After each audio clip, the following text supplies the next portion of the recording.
Imagine a prince so terrified of rivals, that his first act as king was to slaughter all 30 of his own brothers, not out of cruelty alone, but because he believed it was the only way to survive. This is the story of Phraates IV, one of the most ruthless rulers in the history of the Parthian Empire. Phraates IV came to power in 37 BC, inheriting a throne already buried in betrayal and political tension. But instead of ruling with caution, he began with a massacre. He murdered his father, King Oroda II, and then executed every one of his 30 brothers, princes who might one day challenge his rule. With one brutal sweep, he wiped out almost the entire next generation of the Arsacid dynasty. But eliminating rivals didn't bring him peace. It brought paranoia.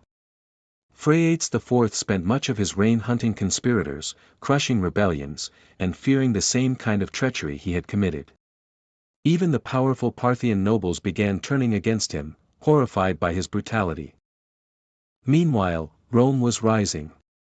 Mark Antony launched a massive invasion of Parthian lands, and though Phraates IV managed to repel it, the pressure from Rome never stopped.